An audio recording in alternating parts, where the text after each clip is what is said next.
For 20 years, the great ship Aurora had drifted through the silent sea of stars. It was a human creation, a silver spear that carried dreams across light years. Inside, thousands of colonists slept in deep stasis, waiting to wake on a new world. But not all slept. A few stayed awake to guide, repair, and protect the mission. Among them was Dr. Alara Miles, a xenobiologist who had chosen the long road of wakefulness. While others would sleep away decades in an instant, she walked each day, watched each sunrise inside the artificial gardens, and listened to the endless hum of engines.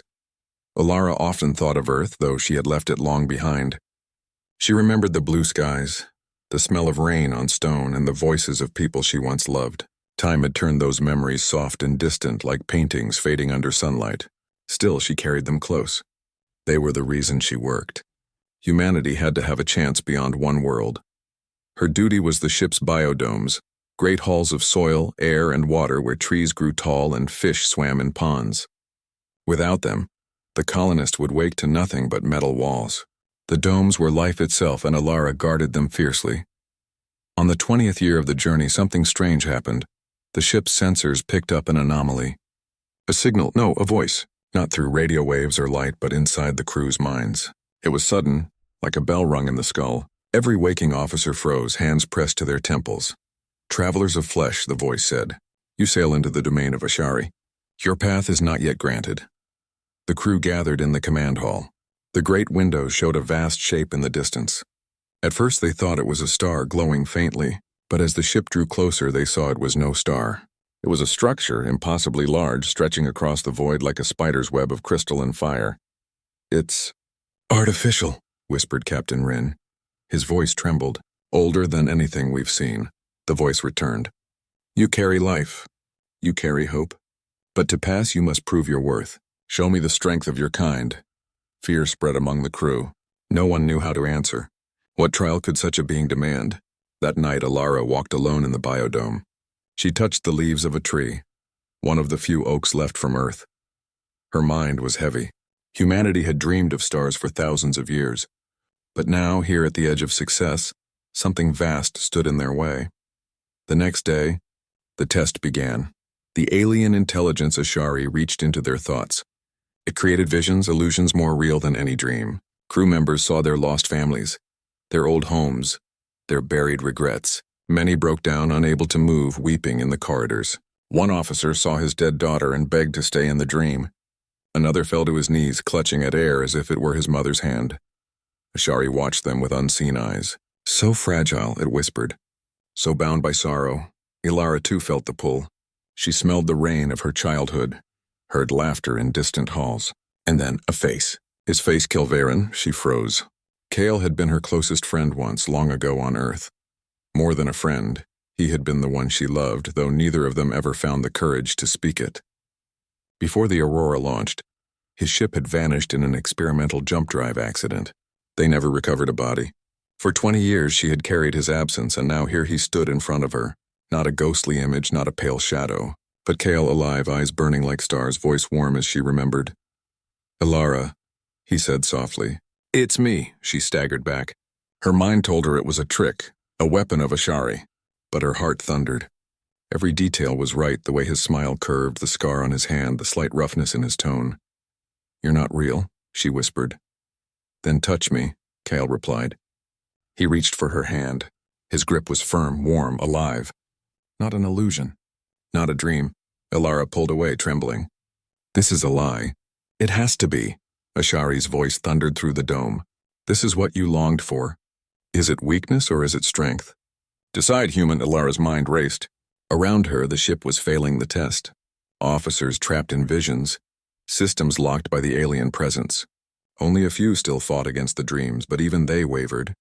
If she gave in, if she accepted Kale, was she betraying her people? If she refused, would she be cutting away the one chance at love she had ever truly known? Kale stepped closer. His eyes burned not with alien light, but with something human, something familiar. "I'm real, Alara. Ashari didn't create me. It took me when my ship vanished. I've been inside its lattice of minds for all these years. I've seen worlds it destroyed and worlds it let pass, but I never forgot you." Her breath caught. Could it be true? Could Kale have survived, trapped in the alien's grip for 2 decades? Ashari's voice pressed harder. Choose. Cling to love or cast it aside for duty. Humanity's truth lies in your answer. Alara straightened. Her hands shook, but her voice grew steady. No, that is not the truth of humanity. The alien presence rippled with confusion. Explain. She looked at Kale, her heart breaking. Humanity is not about choosing between love and duty. It is about carrying both. We don't abandon love for survival, and we don't abandon survival for love. We endure both together, no matter how heavy it is. Her words struck the silence like a spark. Ashari paused, as if tasting something it had never known. Kyle's hand touched hers again, firmer this time, and she did not pull away. He was warm, alive. His eyes shone with tears. You've carried me for 20 years, he whispered. And I've carried you. Ashari's voice came again, slower now, less certain. Perhaps. There is more to your kind than I understood. But its trial was not yet over. The ship shook violently, lights dimming.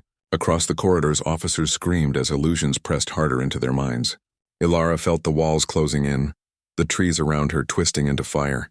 Kale gripped her tighter, refusing to vanish. Ilara, he said, voice fierce. Stand your ground. Don't let it take you, her heart pounded. She drew in a deep breath and shouted into the darkness. We are human. We do not break in the face of sorrow. We carry it and we burn brighter because of it. The flames around her flickered, then faltered. The illusions cracked like glass. One by one, crew members stumbled awake, freed from the dream.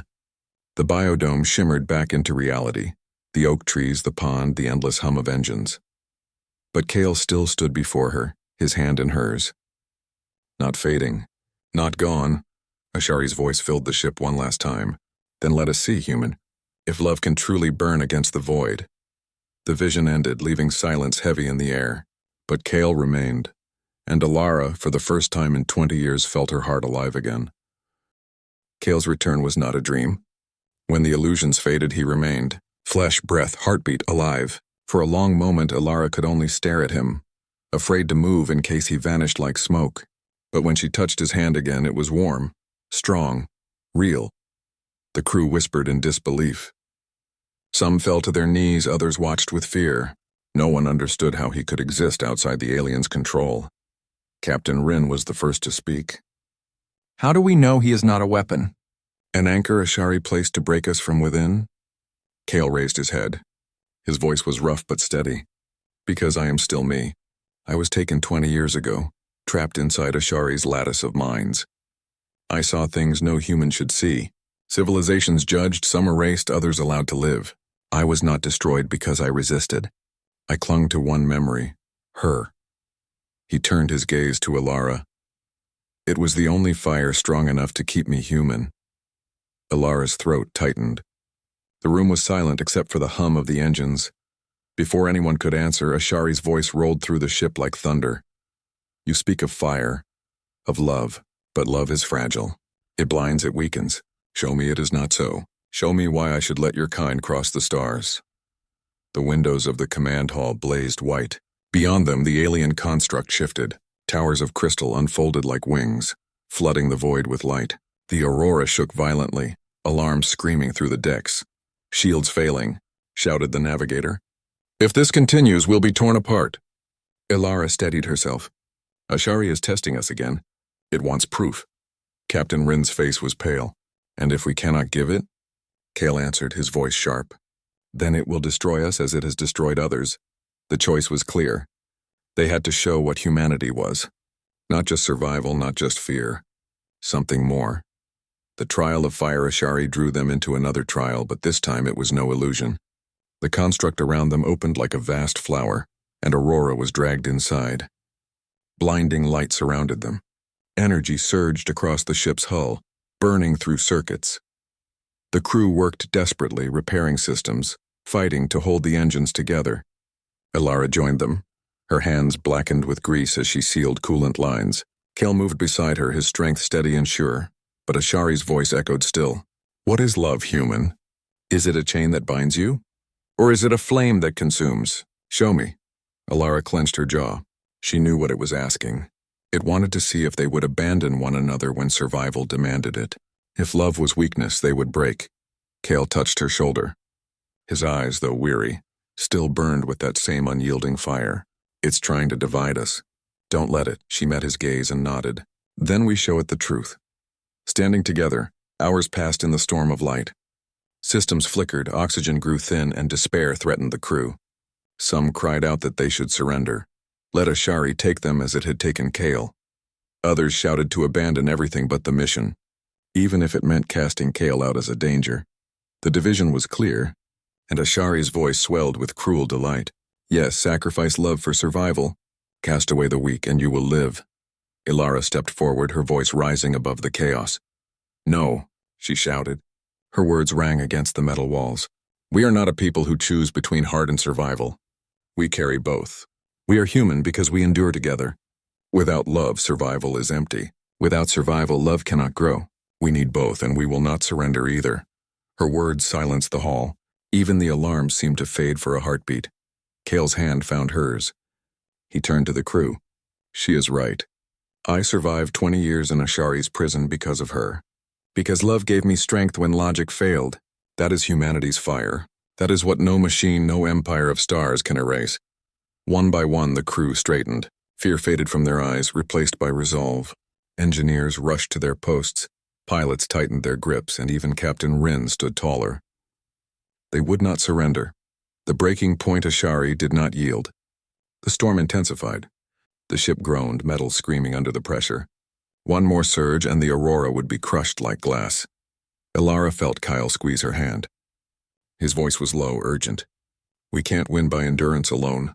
We have to make it understand. How? She asked, her heart racing.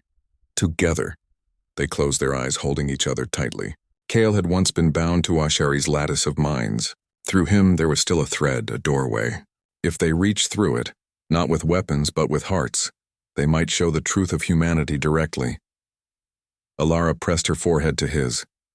If we fail, then we fail together, Kale whispered. They opened their minds. The flame of humanity in an instant. Ilara saw it all. Not just Kale's memories, but the lattice itself. Endless streams of thought, civilization swallowed, voices lost in the silence of time. And within it, the cold vastness of Ashari, a mind ancient and logical, unable to feel, only to judge. But she did not enter alone. Kel was with her, their hands bound, their hearts one flame. She showed Ashari the images of Earth, the first fires lit in caves, the songs sung around them, the courage of explorers who crossed oceans with nothing but stars as their guide. She showed the laughter of children, the tears at graves, the power of holding another's hand in the darkest hour. Kale added his own fire, the strength of soldiers who fought not for glory but to protect, the stubbornness of workers who built cities brick by brick, and the quiet, unbroken love of two people separated by 20 years but still finding each other in the stars. The lattice trembled. Ashari's voice, once cold and certain, now quivered. This is illogical. This burns without reason. This is... Ilara's voice rang clear within the storm. This is humanity. We endure, we love. We carry both, and that makes us strong. Light exploded. The lattice cracked, shattering into rivers of brilliance. The storm outside the ship faded, replaced by calm, endless stars. The gift of passage. When Ilara opened her eyes, she was back in the command hall. Kale's hand still gripped hers, strong and alive. Around them, the crew gasped, realizing the storm was gone. The ship floated free in the void, unharmed. Ashari's voice returned, no longer thunder, but quiet. Humanity was fire. Love is not weakness, but a power even I cannot measure. You have shown me what I did not understand. You may pass. The construct began to fold in on itself. Vast towers of crystal sinking into darkness until nothing remained but starlight. The path to Kepler 72b lay open. The crew erupted in cheers. Tears flowed freely. Humanity had survived, not by abandoning love, but by embracing it. Ilara turned to Kale. For a moment, words failed her. 20 years of silence weighed heavy, yet melted in the warmth of his gaze. You came back, she whispered. I never left, he answered. His arms wrapped around her, and she leaned into his embrace, feeling the steady beat of his heart against hers. For the first time in decades, Ilara felt whole. A new dawn days later. The Aurora descended into orbit above Kepler 72b.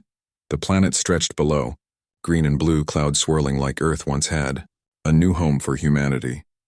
Ilara stood at the viewport, Kyle beside her.